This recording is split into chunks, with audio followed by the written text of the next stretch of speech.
Ojalá que se arrepienta en toda su perra reputísima vida. Hey guys, sorry about that. I just needed to get that out of my system really quick. I don't normally talk like that, just to let you guys know. So first of all, let me introduce myself. My name is Andrea. I'm from San Diego. I currently don't live in San Diego anymore. I actually moved away. A lot has happened actually. This isn't how I wanted to record my comeback from retirement. I think it's been like 3 years, I think, since I posted anything on YouTube or on social media, stuff like that.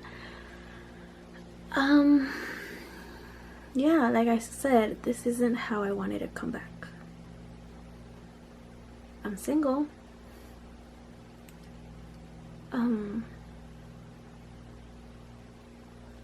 Yeah. This video is gonna be just about relationship wise, how I'm processing and coping the fact that my 6-year relationship has ended, what I've been up to since then, what I've learned from that experience, from that relationship. You know, kind of vent a little bit and then just tell you guys what I want my future to be like and what I'm gonna do to get there. Just a serious talk.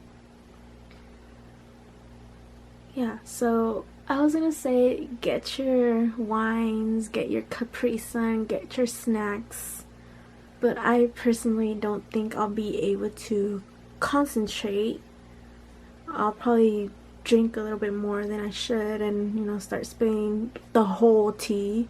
I mean, I could, but I think I'll wait for that. But you guys can go ahead, drink those shots for me. I'll wait and get your snacks, your hot Cheetos, your gummy bears, all that shit. Okay, you guys have your snacks. Okay, now listen up.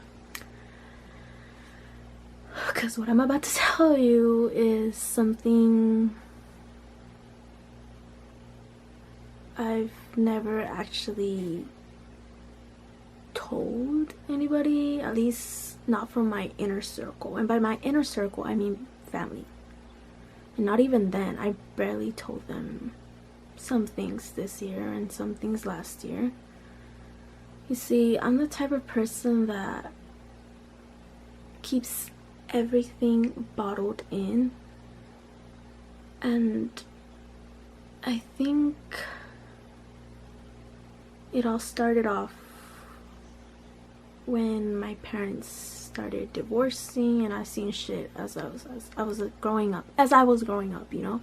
I saw a lot of things that a 13-year-old girl shouldn't see, you know.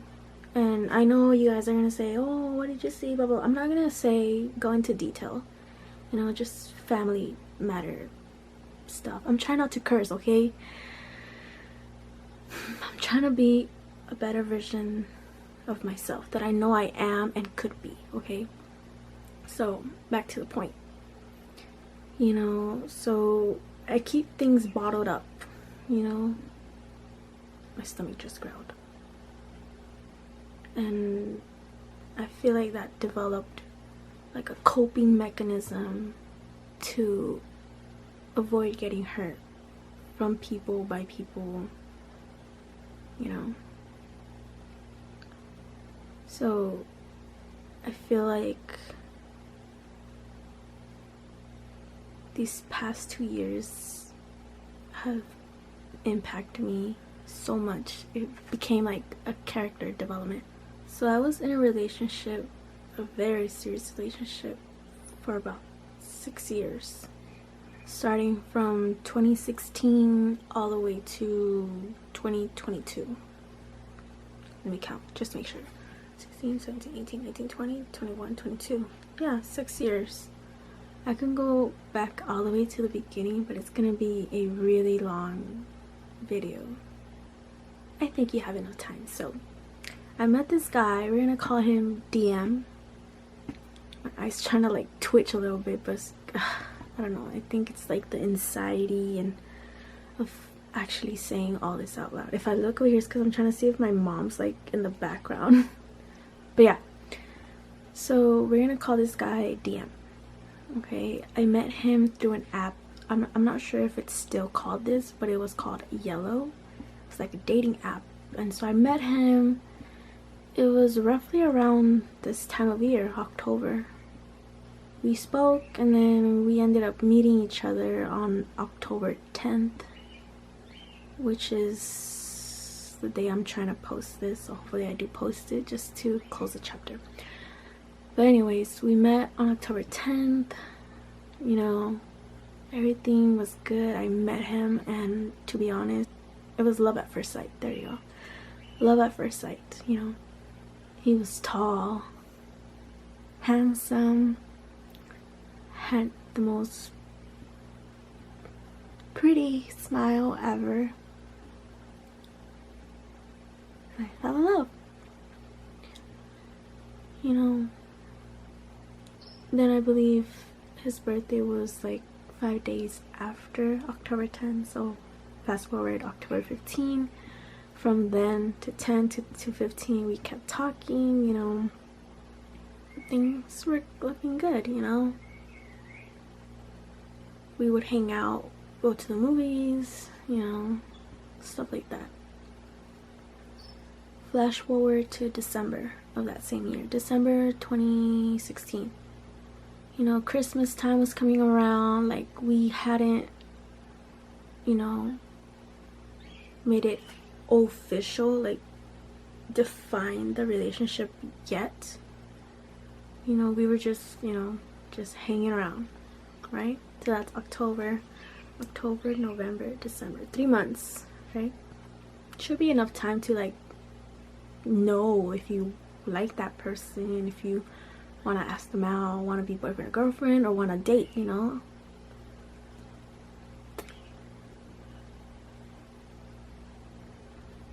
I remember we were doing this, you know, gift is exchanged. I remember we were doing a gift exchange, in my car, or was it his car? I don't know, but we were in a car. I believe it was my car. You know, we made it simple, you know. Our thing was that we would give each other shoes every year, white Vans. And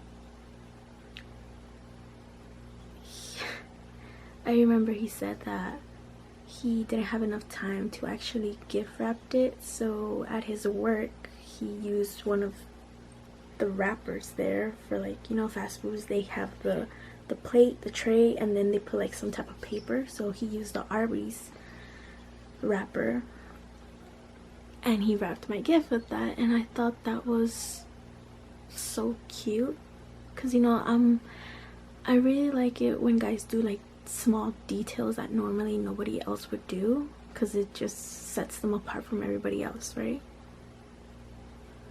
I kept that wrapper. I still have it. Still good condition too. I remember he gave me a letter with that, stating that he likes me, but he's just not ready for a relationship, you know. I actually have it, but I locked it in a safe. I know, I locked it in a safe. I locked pretty much stuff like that in a safe, the things that I was able to, you know.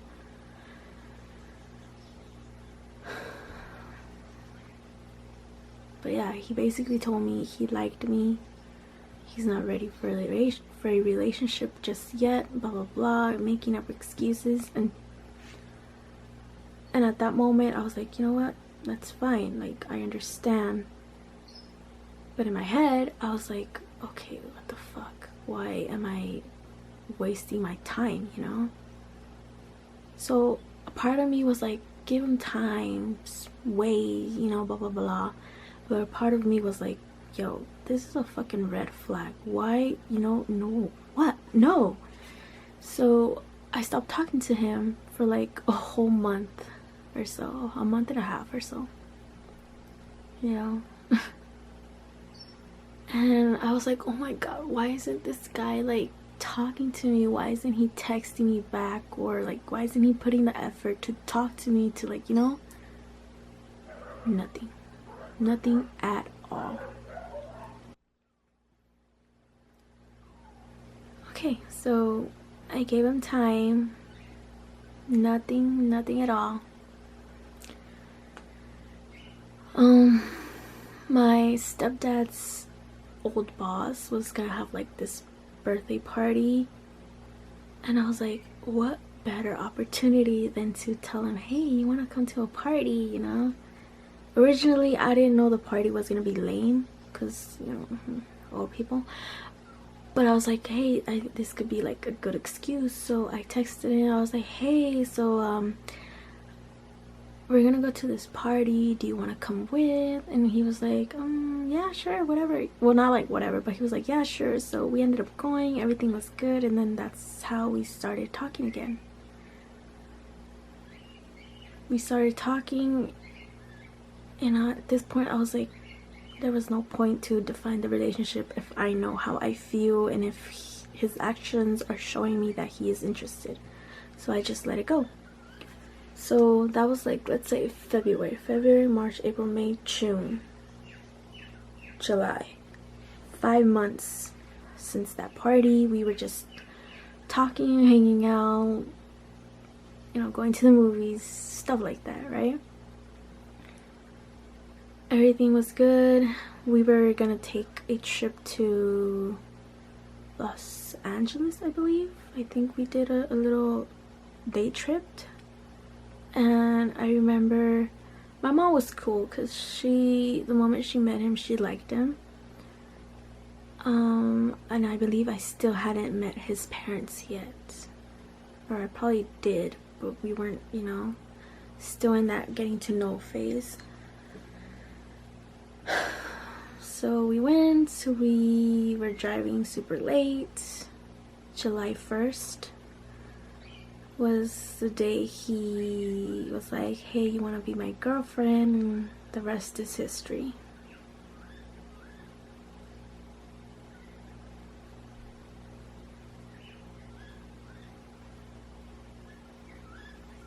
You know, flash forward a few months, years, everything's good, you know. He met my parents, everybody was chill. I met his family. I believe at first his mom didn't like me. Like, I had that vibe that she just didn't like me. And here's the thing, guys. All of my exes' moms never liked me. And I don't understand why. And the more I thought about it this year, I realized they probably think that I was too much for their sons, too woke, too up here, whereas their sons were down here. And I'll get to the point in a little bit, but you know, I feel like their moms always thought that I was just too good to be with their sons. Because majority of my ex-boyfriends, they were like mamitis, meaning like mama's boys. Even if they were like the eldest son, even if they were the baby of their siblings. In this case, he was the baby, the only son. So I got that vibe from her, but I was just like, okay, I'm gonna be polite, you know, like I didn't really care at that point if the mom didn't like me. Like I cared, because, you know, all I ever wanted was to have a happy family, to be a part of a happy family, given the circumstances that, yeah, I had my mom. She played both mom and dad for a really long time until my stepdad came, but it still wasn't the same, if you know what I mean. Like, I'm grateful that my stepdad stepped up, you know, but it's a different type of feeling, you know.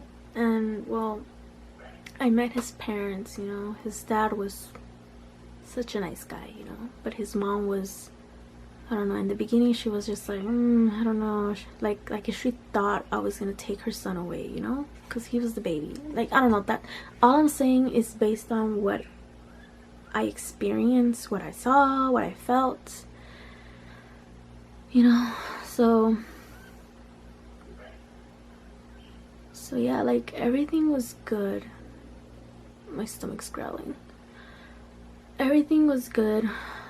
Yo, he was the first one that said he loved me, and I believed him. I genuinely believed at that moment that I found my person. Sorry, I had to close the curtains because, I don't know, my dog's being crazy. So yeah, at that moment I thought I found my person. I was like, all the pain, the suffering, all of that I experienced from 18 and down, then 19, was worth it, because I found somebody that was going to love me, you know.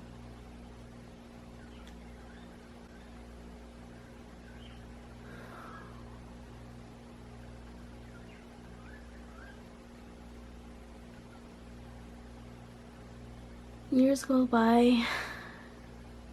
First anniversary, second anniversary, third, fourth. And you know, when you're in a relationship for that long, you know, there comes to a point where you want more, you're expecting more from this person, you know.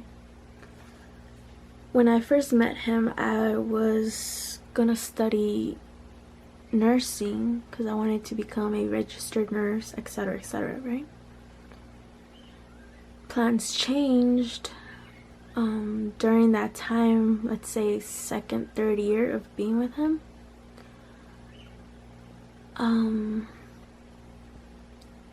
My aunt was basically kicking us out from one of her rental homes.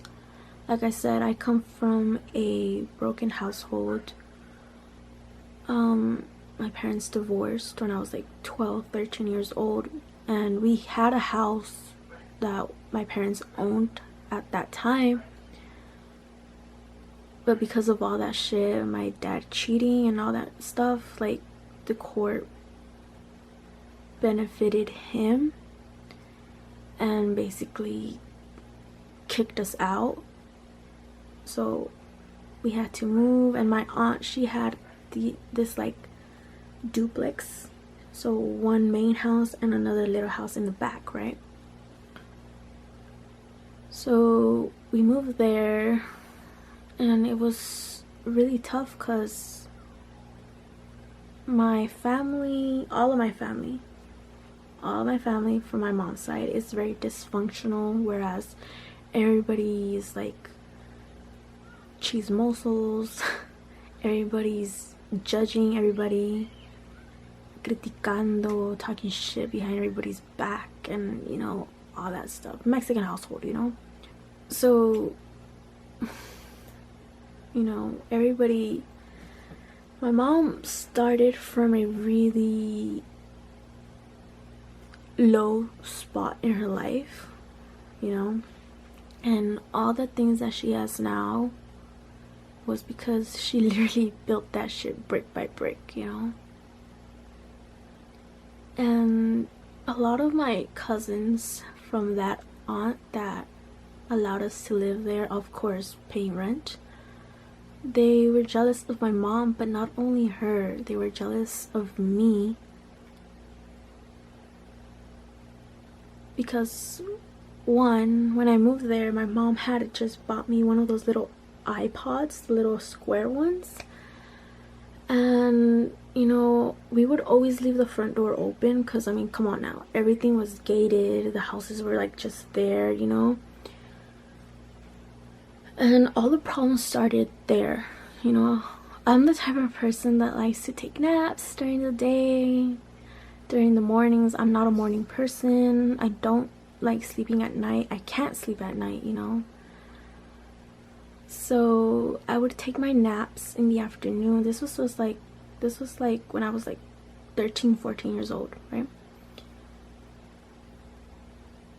So I remember I was taking a nap one day and I had my iPod next to me, or yeah, and then one of my cousins, he's younger than me by like a year old. He's a boy.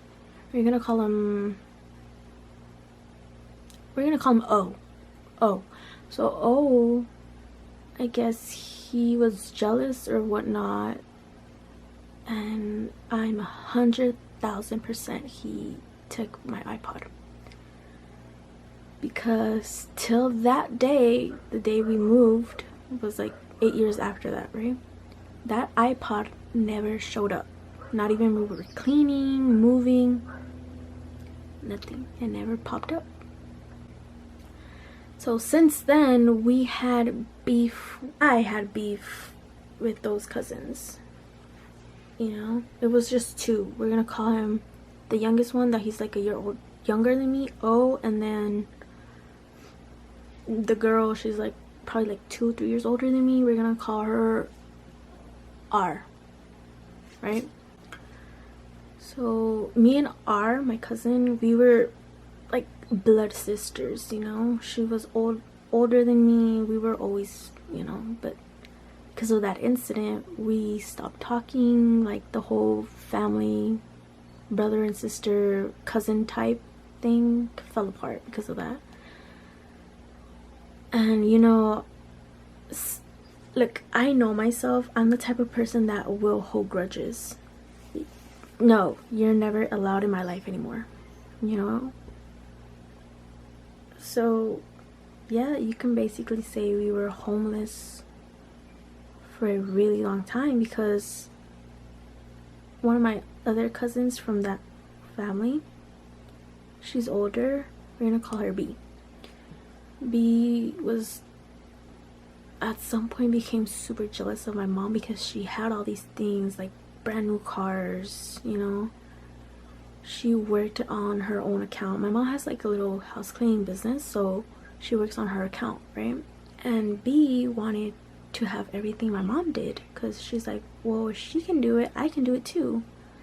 You know, y esa envidia, like, it gets to you people, you know? It gets to people.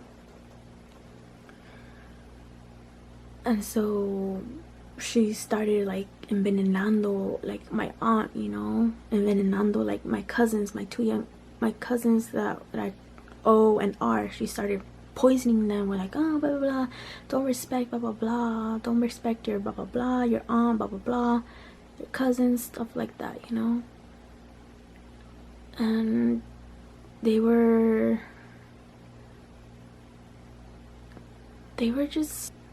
really toxic because they would tell my aunt, oh, make them pay more rent, blah blah blah. During this time was when my stepdad was like coming by and like trying to conquer my mom's heart. Eventually he did, but with a lot of work, because my mom, I'm so grateful I have a mom like her. Like, she always put us first, even though she wasn't really around much. Like, she was, but not 100%, because she was always working, trying to provide for us, you know. And I admire her because she would do everything. Like, she would take us to school, go to work and come back home super late, cook for us, and if she was barely able to like have enough energy, she would clean a little bit, you know, the kitchen, and get ready for bed, and then repeat.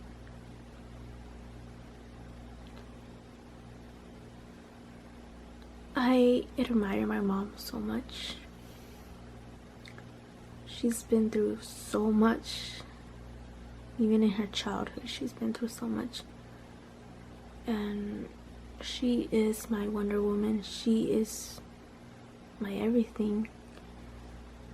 And I would like to say that I would aspire to be like her one day. Strong and independent, willing and able. So that's how my mindset is right now, right? And throughout all this, you know, DM was really supportive too, you know. He made all this craziness, this hecticness go away. So when it was time for us to buy a house, because we managed to open a landscaping company, we did, and trust me, we grind, we worked blood, sweat and tears for a whole year. And when it was time, we were able to finally purchase our house in 2020. That's a little piece of the things that I've had to go through to get to where I am right now. Fast forward, you know, I think at that point I was 16, 17, 18, 19, 20, 18, 19, 20, 21, 22. I was 22 years old. I was 22 years old when we bought our first house. But yeah, like, as a team, you get shit done. As a family, you get things done. When you're united, you get things done. When there's communication, they get shit done. And I guess down the road, I feel like DM felt inferior towards me. I don't know, I could be crazy. You know, he was so nice, like, we were so in love, you know, but we drifted apart.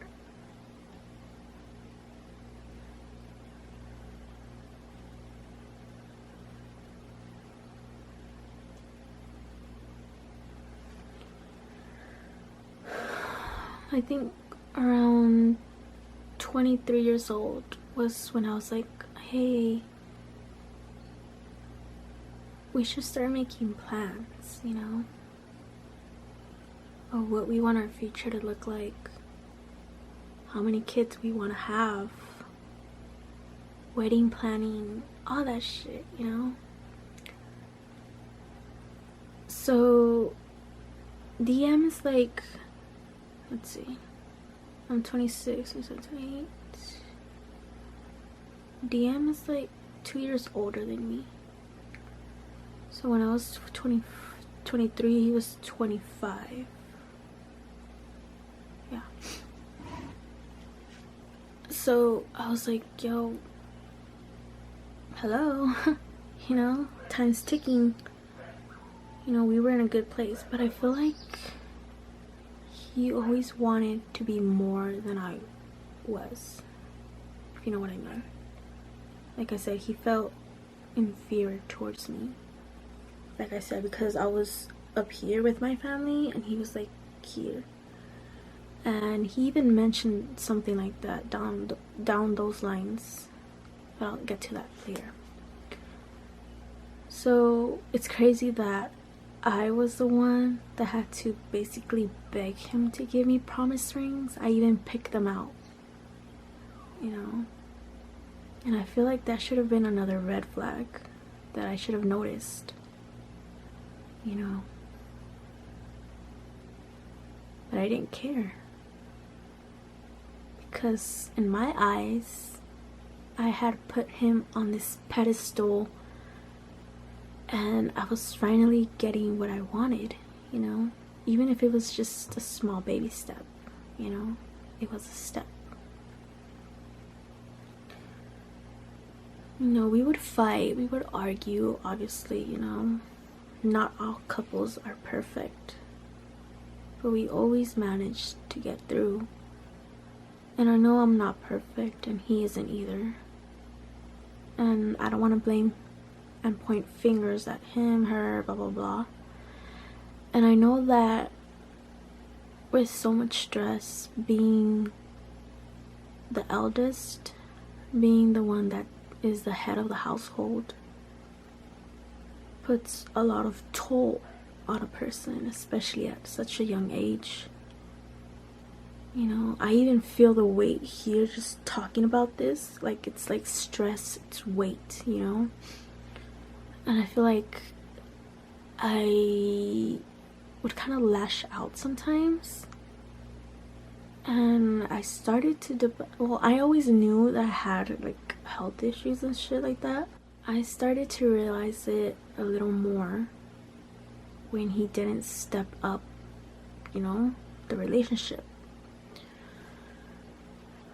And I would kind of like get irritated because I was like, dude, like, okay, you don't want to have babies right now, you don't want to move in together, you don't want to get married, you don't, you know, like what the fuck do you want from me, you know? And like, I understand, like, we were young, you know, we were doing our careers, you know, getting money, and I understood that.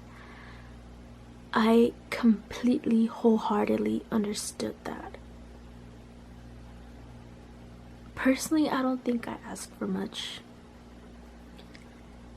Just loyalty, effort, respect. That's all I ask. Yeah. Like, I'm ambitious, but when I'm ambitious, like per se, if I'm ambitious but I'm with somebody, I want it to be you and me, not you and me, you know, you get me? Like, if I'm gonna reach the top, I want to reach the top with you, you know? But if you have that mentality that, oh, I want to reach the top first on my own without you, then what the fuck am I doing with you then? Like, we're supposed to be a team, not, you know, like, it doesn't make sense. So I started getting irritated with him because he just would not make a move, you know. So I started putting less effort because he would put a lot less effort, and when he put more effort, I would put more effort, you know. Like, we were, you know, like, I knew what I wanted. From the age of 18, I was like, I want to be a young mom. I want to be a young mom. And all that time, I was taking care of myself, taking these pills, taking Plan Bs, because I was like, okay, I heard him, I understood what he wants. I don't want to jeopardize anything, hint, a surprise baby, to jeopardize what he wants to accomplish in his life. And I don't justify my actions nor his actions, you know, I'm not pointing, but like, I did that because I wanted to, because I wanted to support him. So yeah, time goes by, I'm 24. My battery's dying, so I'll be back. So yeah, time goes by and nothing, you know, we're just stuck. Not progressing nor going forward, we're just stuck. And I get irritated, and it's just like, you know, like, I become unhappy and depressed, you know. Like, why do you guys do this? Like it's not that hard to make those moves, like, you know. Flash forward, I think we're in 2022. I told him that I wasn't happy and that we needed a break, blah blah blah, right? You know, because I felt like our schedules were just not it, you know. And I felt like he was taking everything as a joke when I told him that I wanted more, you know. And then there's one time when I was like, that's it, I don't want to have kids, it's fine. He's like, he turns the table and he's like, no, I want to have kids now, like, I'm ready. And it's like, what the fuck, dude? Like, you're just saying that just so I can stay, you can have control over me. Like, I'm the type of person that if I tell you one thing, like, oh, I want this phone, you know, or I want something, you know, I want it at that moment. And if I'm telling you, oh, never mind, you know, it's because I give up, I lost hope, I give up. But if you're gonna tell me, oh, I can buy it for you, or I can give you this and that, it's like, you should have told me that from the beginning without me having to ask you for it, give you hints, give you clues, you know. You should have told me that on your own, free will, because that's generally what you wanted, you know. And so when he told me that, I was like, no, like, and I think that's one of the butterfly effects, that if I would have said yes, I feel like we would have been happy, or, you know, all this, you know, and just, I wouldn't have been making this video right now. The butterfly effect is that one occurrence can change the whole timeline. For instance, that if I would have said, okay, yeah, let's do it, let's have kids, it would have changed the entire outcome of how this whole relationship would have ended. I'm sorry, I'm like killing my bunny over here. I feel bad. But yeah, that's... And when he told me that, I felt happy, but mostly mad, because, like, I just don't understand. And then I remember specifically this one incident that we were on, you know, we both were tired, had a lot of work, you know. I called him and I was like, hey, let's hang out. And he was like, I'm kind of tired, blah, blah, blah. And I was like, that's fine, you know, like, your house is like 5-8 minutes away from my house. I can go pick you up and let's go get Jack or McDonald's and just hang out in the parking lot. And he was like, sure, okay. He told me the time that he would get home. And I was like, okay, perfect. This is perfect. This is enough time for me to, like, get all cute, get all dressed up, surprise him, pick him up. And that's exactly what I did. I looked cute because during that time, I just stopped putting effort on myself, because I was like, why the fuck am I gonna put effort on looks if, you know, like, I'm the type of person, like, okay, I'm gonna look cute because I have a purpose. 1, I want to look cute for revenge. 2, I want to look cute for myself, you know. And this, I lost the reason why I wanted to look cute for him, because there was no effort being put on his side. Just me telling him the things that I wanted. It's just being a brat. But no, like, when you're with somebody for so many years, it's like, obviously you're gonna want more. And if they're not gonna give it to you, then what the fuck? Then you stop putting effort, I stop putting effort. It's just that simple. So, okay, so I pick him up, we go get McDonald's, we park in a parking lot, and we just start eating and we start talking. And then this is another red flag that I should have just been like, I'm done. But you know what, I was already too fucking deep into that relationship to let go. I remember him telling me these specific words. Don't take it the wrong way, but if I wasn't with you right now, I would have been doing other things. Meaning, he would have been making more money, just things like that, because he was telling me things. But I remember that specific line, and at that moment I was like, I stayed quiet because my heart dropped. Like, what the fuck? In my head I was like, then why are you even with me? I remember I stayed silent for like pretty much the whole entire time until I got home. He told me that, and I was just like, like I don't even have words. Like, I will never forget that moment, because I feel like at that point I started realizing that he was destroying himself based on what he was seeing my family and I accomplishing on the side. And I guess he wanted something like, we all want to have success, we all want to have businesses, we all want to, like, you know, all that shit, we all want to buy a house. But you guys don't see the hardships one goes through to achieve all that. It doesn't just magically fly from the sky and like fall into your laps. It doesn't.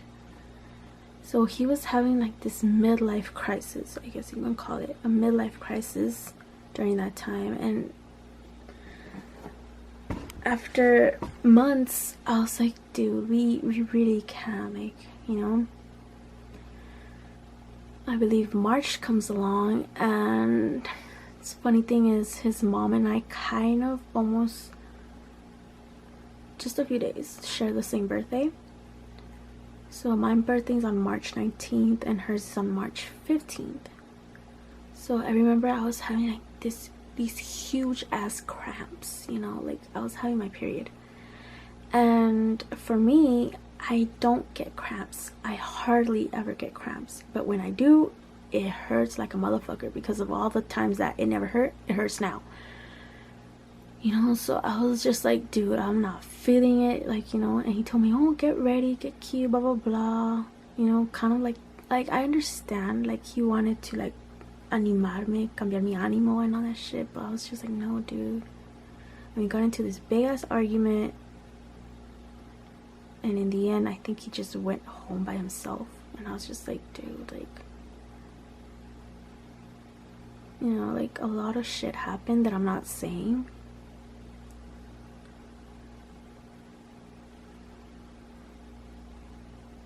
And it's not that I'm protecting him or anything like that. It's just hard to talk about.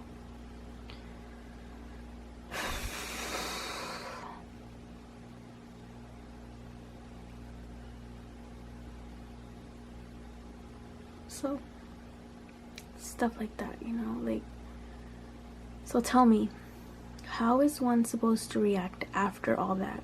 After you start realizing all of these red flags, after having to basically practically beg someone to give you the minimum effort, the minimum love, even though you shouldn't.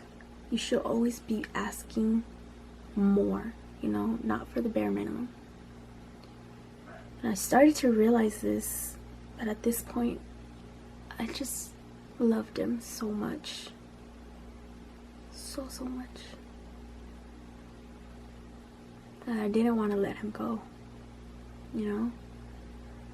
And this literally was destroying my mental health, my health. It was destroying me, but I didn't care because I wanted him. I loved him so much. I wanted to be with him.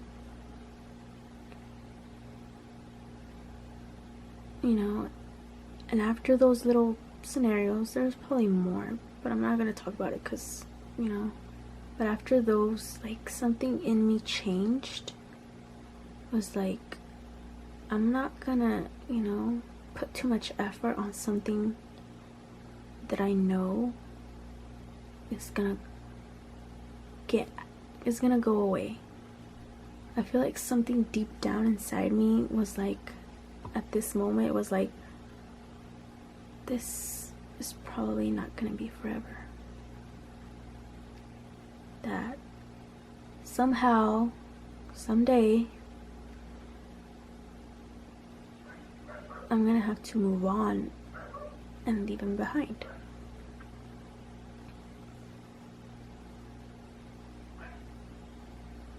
But I was just holding on to that red string so badly. I didn't want to let go.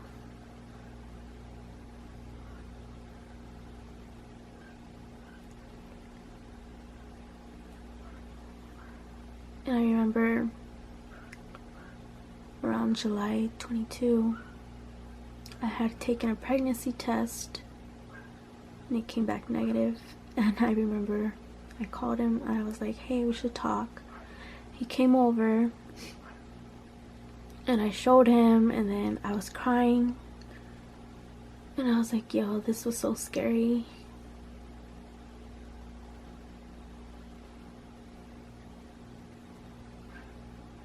I feel like that's the last memory I have of him that I vividly remember.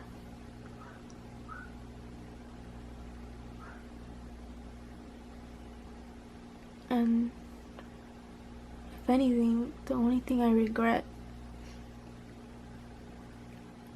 is telling him at that moment that I loved him.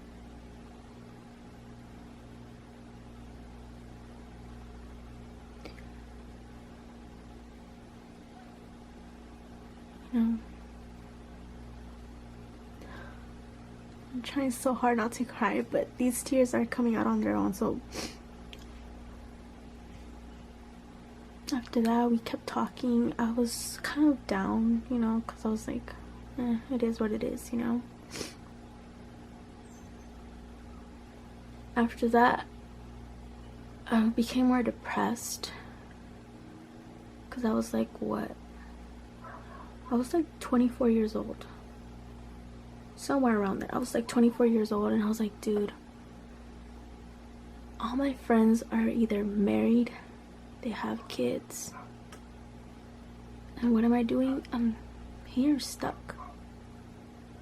Like I said, I always wanted to become a mom, a young mom. I always wanted to have kids, 3 kids, 6 kids, 8 kids. The reason for that is because I feel like I didn't want to feel alone. So when he started being more distant, because I completely understood that he needed to work. He had gotten this new job, and you know, he would get out like around 6 at night, you know. So he started becoming more distant around August 2022. He became really distant. Like, I would say, hey, you don't even have to come every day anymore. Like, I'm okay. You can come once a week. You could come once a week, and that would be enough. And that was, he couldn't even do that. I was like, you don't even have to, you know, get off of your car. Just come to see me. Like, I really wanted it to work out. And I think we just went our separate ways. It was August, I have it on my calendar actually. It was August 25th, the last text he ever sent me. And it wasn't even nothing like suspicious. It's just, he just stopped texting. He sent me like a picture meme, and I answered probably like an hour later because I was playing my game. And after that, no response. And I'm the type of person that if I'm the last to send a text, don't expect me to text you, because that's just not me. Like, either I text you and then you respond, or you don't respond and I don't text back. You know, there was many times that I wanted to text him, that I didn't. They say if you stop trying, ultimately you'll see whether the person was going to try or not in the end.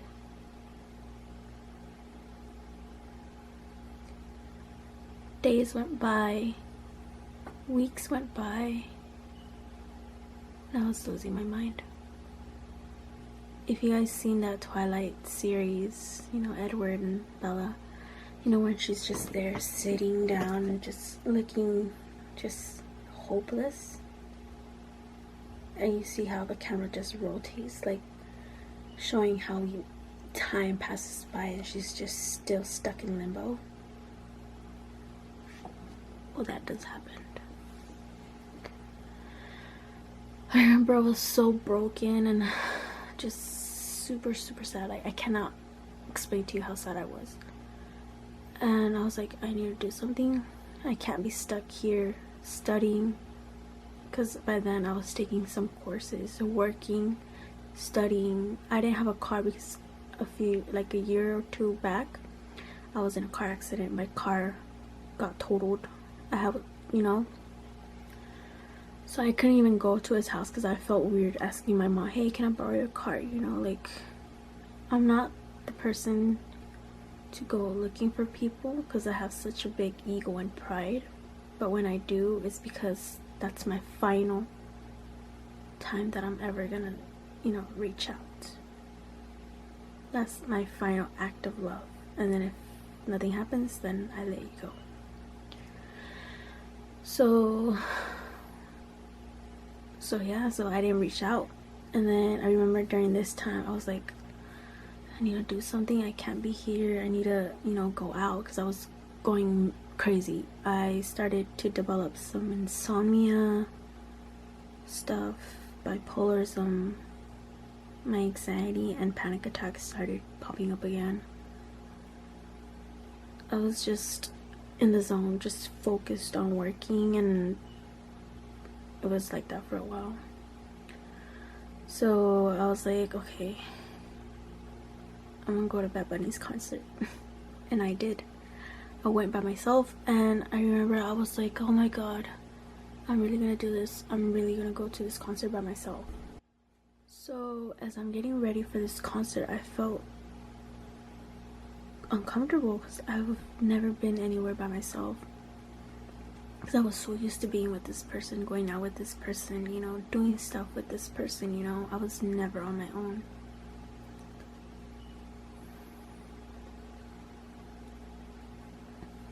So when I was walking to Petco Park, I was like, dude, I'm having this like panic attack, this anxiety attack, you know. So I had to call one of my friends. I was like, dude, can you just like stay with me on the phone?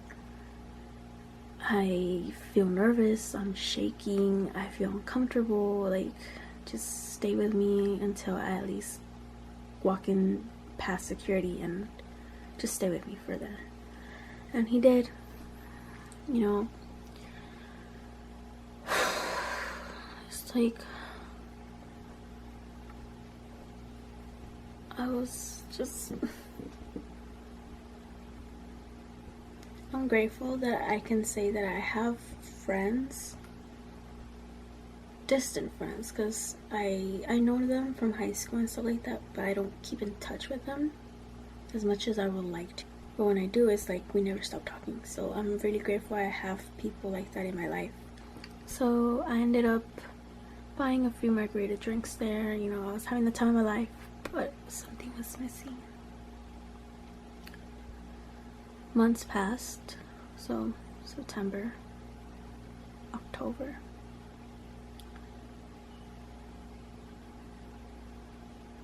One day, I felt out of touch. I was getting these super horrible cramps.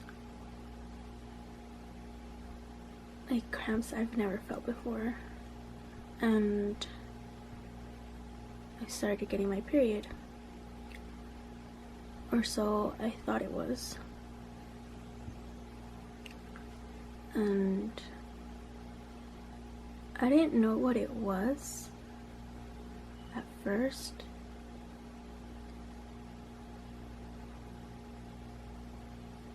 Until it happened. And it is something that I've never really spoken about, told anybody about. I mean, I kept this secret basically, and I was gonna keep it till my grave, or even more, even until the afterlife, until a few things happened. I had severe pain, like never before, for a whole day. Bleeding abnormally.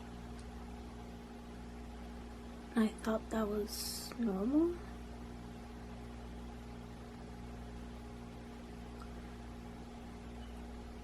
That night, I took a shower and I was crying on the bathroom floor because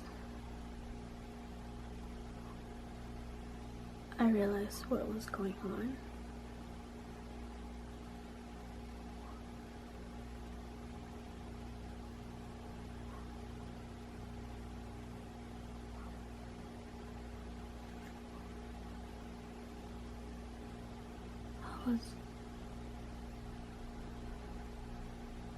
I was having a miscarriage.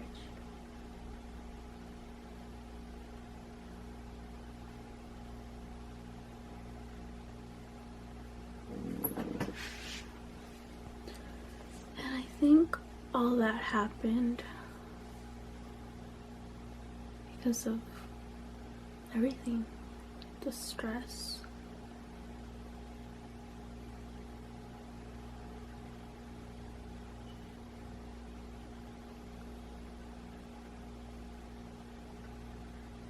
The drinking, like, it piled up. And I remember when I said that I took a pregnancy test on July and it came out negative. Well, the next day after that happened, I went to the doctor. The bleeding still wasn't stopping. Excruciating pain. And they did in fact tell me that I was having a miscarriage.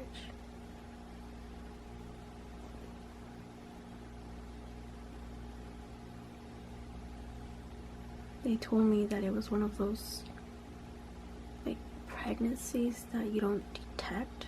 Like, I don't know what it's called. I think it's called a ghost pregnancy or something. And my battery is about to die. So I'm gonna have to use my phone now. So I'll be back.